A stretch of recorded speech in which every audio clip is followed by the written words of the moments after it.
Olá, como vão? Tudo bem? Muito obrigado, sejam bem-vindos. Vamos aí mais um vídeo, né? E agradeço aos irmãos terem dessa casa maravilhosa, terem me chamado e vamos tentar corresponder, não é?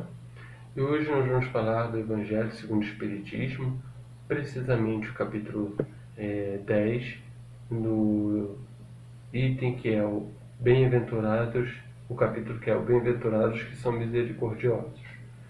E nós vamos falar dos itens 16, 17 e 18.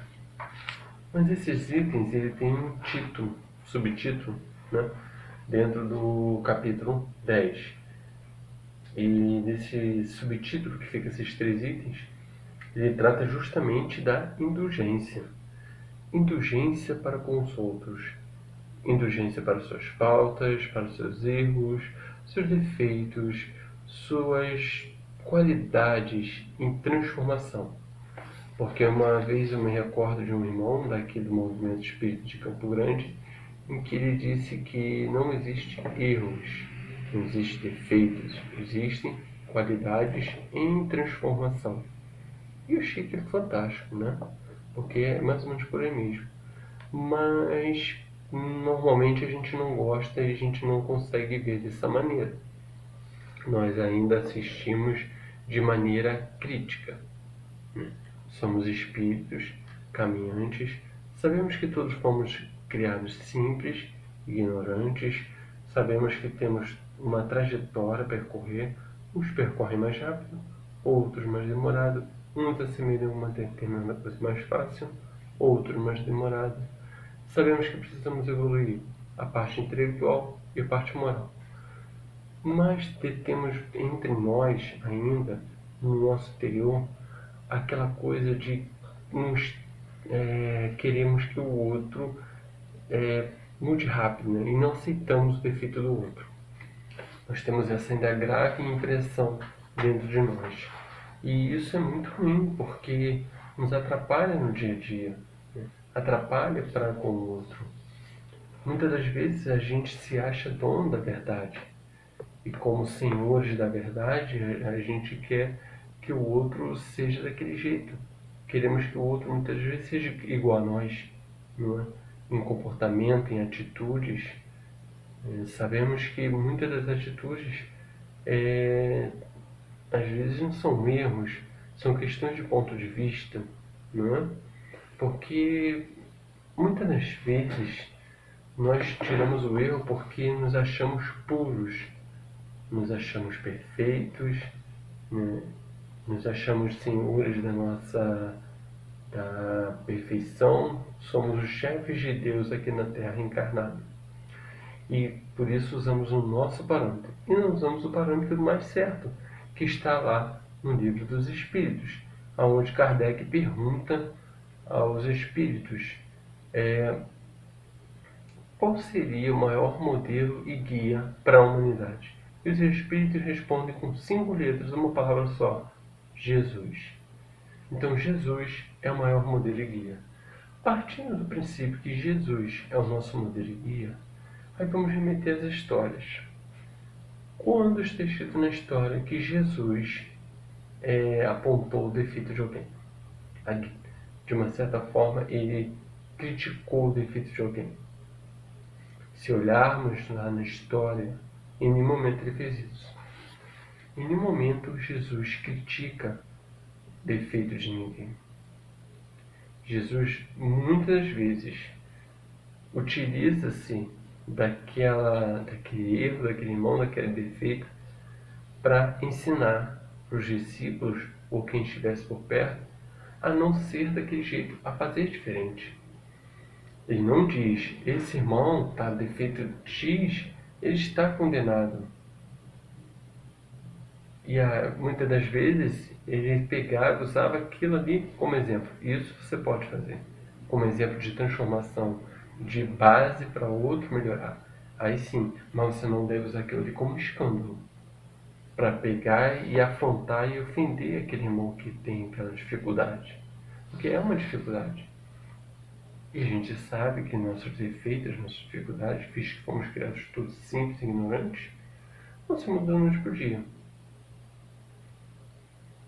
Se a gente parar para partir desse princípio, nós vamos ver várias passagens da parte em que o pai está batendo no filho, e Jesus diz: eu o abençoo. E quando eles passam lá em determinada sinagoga, eles fazendo seus rituais, ele diz: eu vos condeno. Aquilo gerou revolta. Como pode um pai bate e é abençoado, e um sacerdote fazendo seus ofícios é amaldiçoado? E aí Jesus explica que, na verdade, o que ele diz, em que ele condena, no caso, e o que ele, na verdade, nem condena, né? Porque amaldiçoar, naquela época, a palavra tinha um outro sentido. Não era no sentido do que a gente usa hoje, no pejorativo, negativo, de querer o mal para o outro. Jesus mostra ali, nesse cenário, nessa passagem, justamente o interior da pessoa. Porque aquele pai que batia, ele tinha aquela ação, mas dentro dele ele chorava, porque ele não sabia como mais educar o filho que havia se transgredido algumas leis, roubado, feito feito alguma coisa errada. Ele não sabia como corrigir mais aquele filho. Ele usava de bater. Enquanto que os sacerdotes, por mais que seguissem aqueles dogmas, era só exterior, só os dogmas que pedia aquela sua determinação religiosa. Então, indulgência é para isso, sabe? A gente tem que ter indulgência com o outro, entender o seu momento. Jesus entende, Jesus é indulgente com a gente o tempo todo. Como Deus nos perdoa. Deus perdoa a mínimo arrependimento. O mínimo arrependimento que você pode ter para com outros, Deus perdoa. Então, quer dizer, a gente fica se ocupando em mostrar os defeitos do outro, sabe? Nós temos essa tendência, temos como eu posso dizer, essa cultura, esse nosso caráter ainda errado. Nós temos que ser, e temos que ser, indulgentes para com o outro e criteriosos e rigorosos para conosco. Porque aí sim, eu estou sendo rigoroso comigo. Eu não posso criticar, tem que mudar isso. Eu não posso ofender, não posso debochar, não posso apontar o defeito do outro e usar aquilo ali como meio de ofensa para derrubá-lo. Porque vamos para pensar. O outro já tem aquele defeito. Todo mundo sabe, todo mundo vê. Qual vai ser a diferença de você pegar e mostrar o que todo mundo vê? Qual vai ser a tua diferença para aqueles outros que estão ali fazendo, evidenciando um erro do irmão? Não vai ser diferença nenhuma. Você vai ser só mais um que vai demonstrar o defeito dele. Eu me lembro que a gente tem que fazer terapia do contraste. A gente não tem que falar o mal, a gente tem que falar o bem. Temos que fazer terapia do contraste. Eu me lembro de uma vez que determinado conhecido comia demasiado. E esse irmão, ele comia muita comida, então, e a gente ficava assim, né, preocupado, uns criticavam, não tem educação, é mal educado. E uma amiga nossa, como nós, começou a usar a terapia do contraste com ele, sem saber que era isso. Ela começou a usar a terapia do contraste sem saber que existia a terapia do contraste, que era isso. O que consiste a terapia do contraste? É você fazer diferente daquilo que está se fazendo.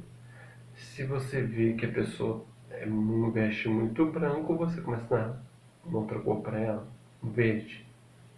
Se ela gosta muito de falar muito, você tenta deixar ela sempre quieta, falando pouco. Então, terapia do contraste é justamente isso, fazer o contrário para ver se você consegue brecar aquele espírito. Pois bem, então essa amiga começou a fazer a seguinte terapia comigo. Quando ele começava a comer, falava assim, nossa, que legal, hein? Tá comendo menos, hein? Tô vendo, não, olha, parabéns. Você tá cada vez mais comendo menos. Agora, nossa, já diminuiu o seu prato, hein? Não, vai dizer agora se não quer mais, tal. Aí ele ficava, foi diminuindo. Não foi claro todas as vezes que funcionou isso, e não foi da noite pro dia. Mas isso foi diminuindo. Foi diminuindo, diminuindo, até que eu passar com o tempo, ele pegou e já começou a comer um prato, menos de um prato. E ele foi conseguindo, ele conseguiu controlar. Então ela fez a terapia do contraste. A gente tem que fazer o contrário. Se uma pessoa é egoísta, comece a enfatizar ela como humilde, caridosa. Se ela é vaidosa, se ela é agarrada, né? Você começa a fazer o contraste de, poxa, como é que você se desprende assim das coisas? Você vai doar o quê? Pô, parabéns, hein? Caramba, você, olha, é ótimo. A sua atuação ajudou muito. Então você vai minando o contraste para aquele irmão.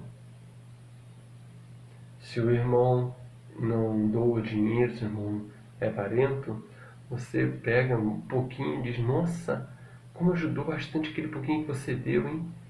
Aquela vez você deu aquele trocadinho, nossa, você contribuiu muito, você não sabe o quanto você contribuiu.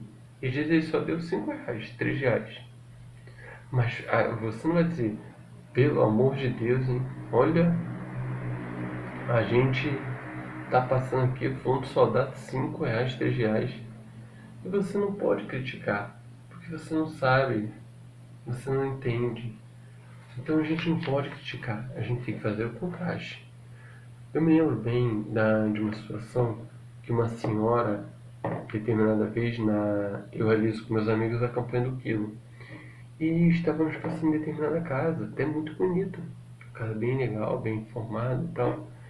E aí, eu me lembro que passamos lá, vi uma senhora atender a gente. Aí falamos, campanha do quilo e tal. Eu já contribuo para a igreja. Ela falou, já contribuo para a igreja. Ok, mas a senhora não quer ajudar? Para onde? Para o Centro Espírita. Quando fala Centro Espírita aí já complicou. Não, tá bom, então vamos seguir. Mês que vem a gente volta aqui no outro domingo. Tudo bem. Aí voltamos.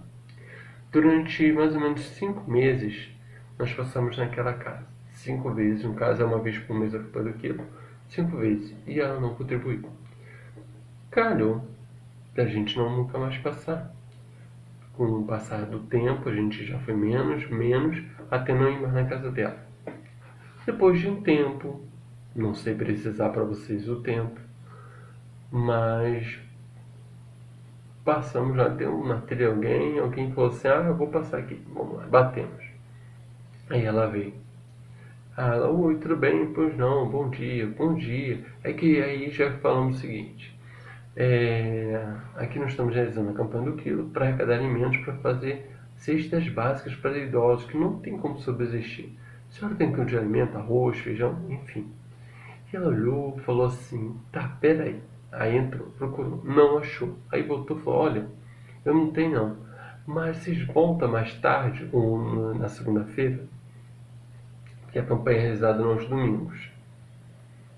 E aí, não, tudo bem, mês que vem. Não, a gente fica feliz só ver que a senhora, a gente está muito contente, né? Nós estamos felizes de saber que a senhora está bem, de saúde. Isso para nós já é maravilhoso.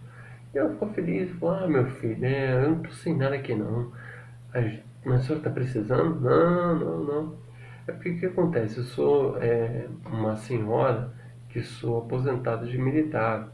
E praticamente todo o meu dinheiro eu ajudo 3 famílias que uns perderam o pai, outros não têm a mãe, o pai trabalha como carroceiro Então eu ajudo 3 famílias. E essas famílias eu divido meu salário e contribuo uma coisa financeiramente com elas.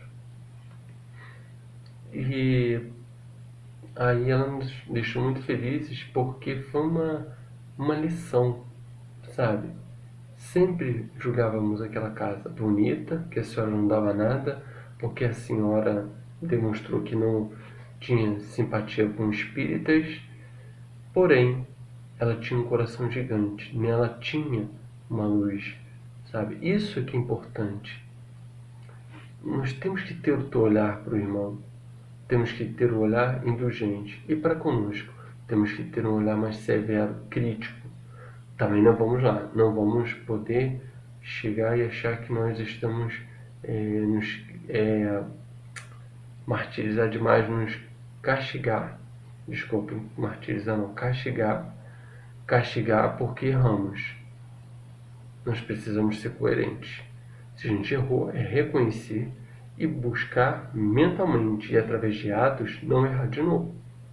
Praticar o bem, fazer oração e mentalizar que você não vai fazer aquele ato de novo. Vaidoso, caridoso, vício e tal. De crítica, né? De criticar as pessoas que é um vício. Então, mas todos nós, se nascemos simples e ignorantes, nós temos o germe da centelha. Lá dentro está a semente da caridade e ela está crescendo. Cada um vai germinar no seu tempo. E nós devemos e temos que respeitar isso. Porque ninguém vai se tornar um espírito puro de uma encarnação para outra, de 3 encarnações para outra, ou de 10 encarnações para outra. Não, não é assim. Nós sabemos que, como está lá no livro dos Espíritos, o átomo até o arcanjo vai um dia se tornar espírito puro, evoluir. Então um dia esse irmão vai evoluir, mas não quando a gente quer. Esse germe que está nesse irmão, ele vai desabrochar uma hora, mais cedo, mais tarde. Então eu me lembro bem de um determinado rapaz que escolheu o crime, né, um traficante, e ele tinha uma certa maldade em exterminar seus inimigos ou pessoas que estivessem lá onde na comunidade que ele comandava. E volta e meia ele ia visitar a mãe, que era uma senhora religiosa, não aceitava o dinheiro dele do problema do tráfico, e toda vez que entrava na casa dela, ele falava para os compassos para esperarem lá fora, e se eles fossem entrar, só depois da permissão dela. E ele tinha que deixar a arma dele lá fora, porque não podia entrar mais. E ele entrava, sentava, ficava lá, conversava com ela, abraçava, pedia a bênção, ela abençoava, orientava, pedia para aquele filho sair daquela situação. E ele, por enquanto, não manchava, mas ele falava com ela com uma calma, uma doçura, porque era mãe, sabe? Então, esse é um diferencial. Nossa, aquele homem truculento, mau, ele também tem um lado luz dentro dele. Só precisa ser despertado e trabalhado isso. Uma vez me recordo também que pegamos para estudo na mocidade um caso de um rapaz que ele, numa discussão com uma pessoa, aos 33 anos ele tirou a vida dessa pessoa e foi preso. E aí perguntou o que a gente achava. E todos nós fomos contra e o condenamos. Ah, esse espírito aí, ó, veio, não aproveitou nada, já tirou uma vida, está comprometido, está totalmente. Isso aí não tem jeito não. Como é que ele está? Já comprometeu essa reencarnação. E aí o evangelizador diz, pois bem, ele evoluiu. Evoluiu? Como assim? Ele matou uma pessoa? Como é que ninguém pode matar e evoluir? E aí ele conta que através de mensagens mediúnicas, para que rezasse para aquele rapaz, tanto para o que desencarnou da situação crítica, como que ele ainda estava encarnado, que ele fosse envolvido por orações, porque numa vida passada ele era um desses grupos de Gengis Khan, da Idade Média, E ele matou para mais de 300 pessoas. Ele é desse grupo sanguinário, né, da Idade Média que devastou povos. E agora vocês veem aí o nosso evangelizador dando explicação. Ele evoluiu, porque se numa vida anterior matou 300, nessa agora já aos 40 ele só matou um, é a evolução, ele aprendeu a se controlar. Seu impulso, sua agitação, sua tendência primitiva ainda por orgulho e egoísmo, né, de guerras. Então evoluiu, né? E a gente tem críticas aí. Então a gente tem que aplicar doçura. Jesus sempre olhou a todos nós lá no fundo, porque Jesus, ele tinha um olhar diferente. Ele não olhava você fisicamente, ele não olhava você defeito. Ele ia lá no fundo, seu germe, e via lá aquele ponto que precisava ser trabalhado naquele momento. E ele trabalhava aí, com a terapia do contraste, a terapia do amor, com a terapia da caridade, com a terapia da resignação, da benevolência. Tudo isso ele trabalhava naquele irmão e fazendo indulgência. Porque ele sabia que no fundo, com o passar do tempo, aquele espírito, aquele ser arrogante e ignorante se tornou um espírito puro. Mas a gente precisa ter. Agora é um trabalho diário. Você tem que trabalhar diariamente. Eu preciso ser rigoroso comigo mesmo. Eu preciso ter mais critérios. Eu tenho que me resignar. Tenho que fazer a reforma íntima. Não posso isso. Posso isso. E o outro? Se o outro errou, vai lá e consola ele. Em vez de você quer ver uma coisa das mães. Você já viu mãe chegar e você dizer seu filho é horrível, ela fala eu concordo e dizer de uma maneira muito. É difícil, sabe? Muito difícil, tem algumas mães que fazem, mas a maior parte vê o filho ainda como um ser amado do seu coração, que vai um dia sair dessa situação. E as mães estão certas, é isso mesmo. Esse espírito que agora está. Desculpe.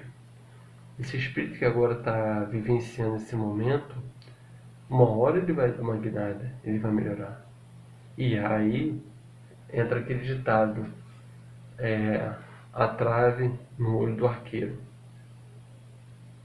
A trave no olho. A gente vê um arqueiro, coisinha no olho do nosso irmão, né? Que é o que ele diz aqui. Você vê um arqueiro no olho do seu irmão e no seu você vê aqui um argueiro que incomoda.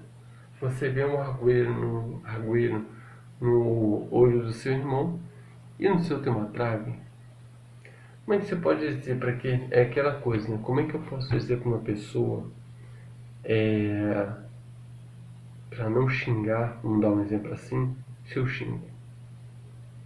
Que autoridade moral eu tenho? Porque, veja bem, quando a gente participa das reuniões mediúnicas, nós percebemos que os espíritos não se comovem por palavras.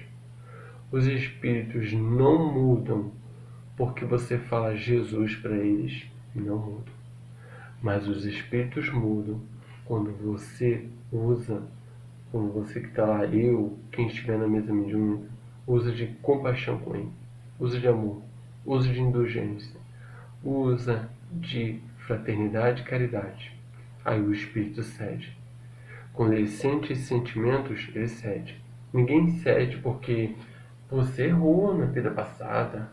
Agora, pela lei de Deus, você vai ter que resgatar, vai sofrer.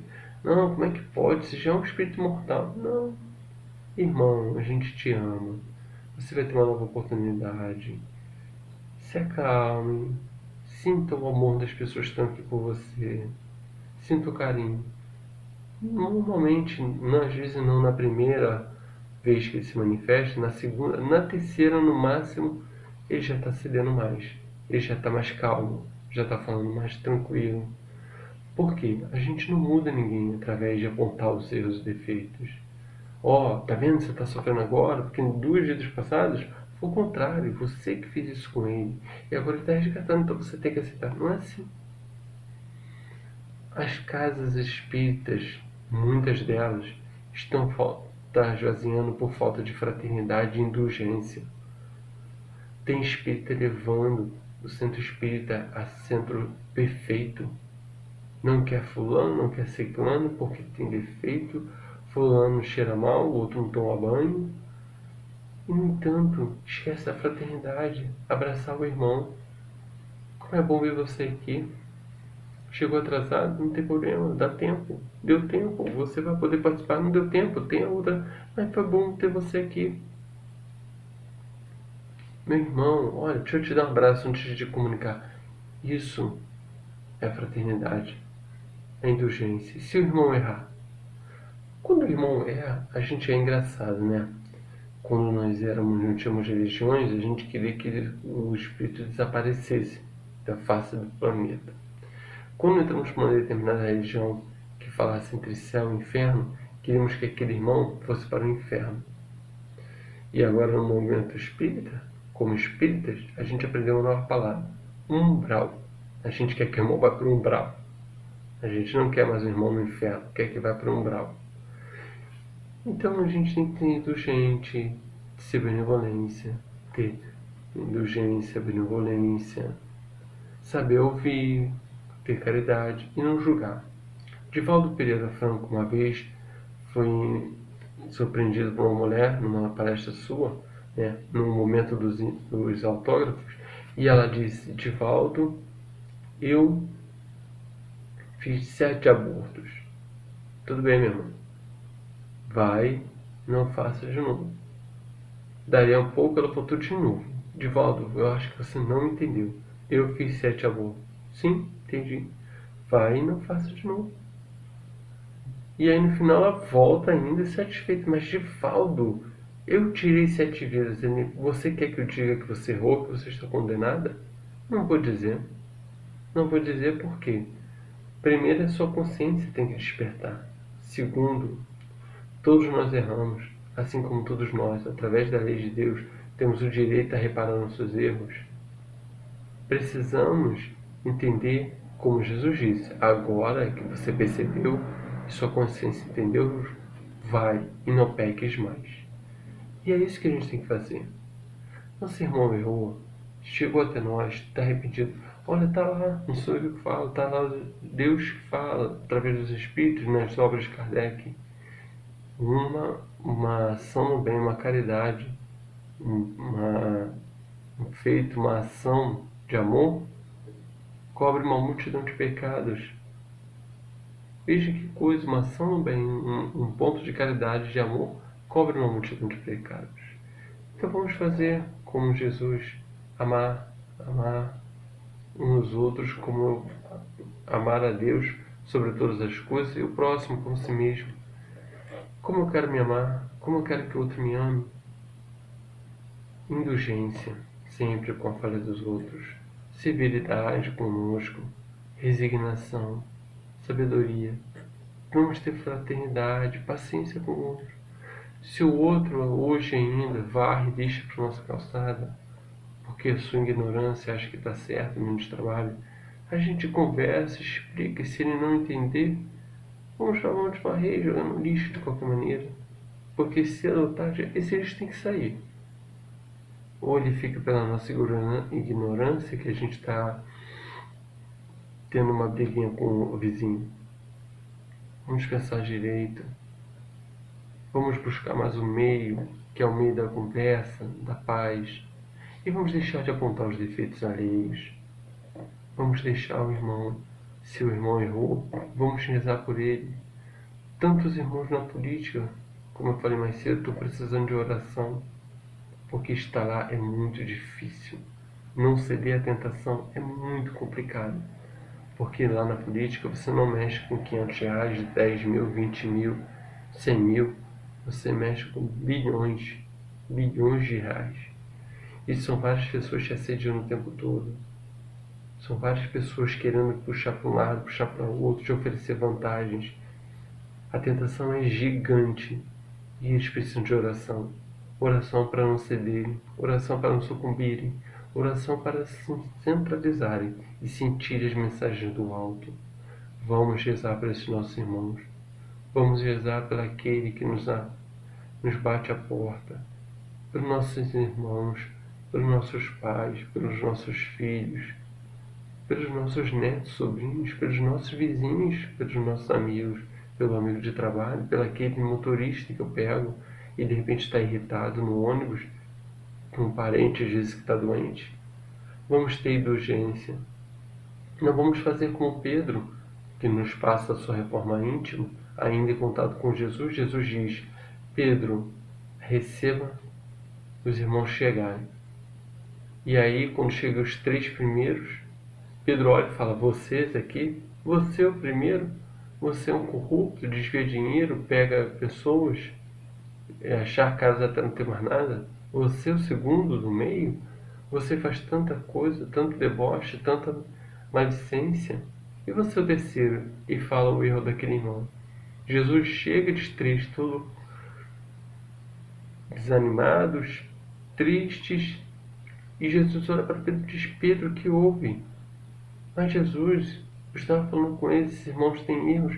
Pedro, não pedi para fazer isso, só pedi para você recebê-los. E aí Pedro fica sem graça, e eles entram, Jesus vai ter com cada um, porque no íntimo deles, Jesus já sabia que eles tinham se arrependido. E o arrependimento cobre uma multidão também de pecados. Que Deus abençoe vocês, que vocês sejam mais indulgentes. Amem, amem de coração. Amem porque somos cristãos, amem porque somos filhos de Deus. Entenda o processo evolutivo de cada um. E quando não conseguir entender, porque só Deus para explicar muitas coisas, faça uma prece, uma oração para você, pelo outro, pela sua qualidade em transformação, porque defeito é qualidade em transformação. Amanhã será uma qualidade em evidência. Que Deus os abençoe, que possa iluminar o caminho de vocês e vocês serem mais um trabalhador na seara do Mestre Jesus. Fiquem com Deus, muita paz. Até a próxima.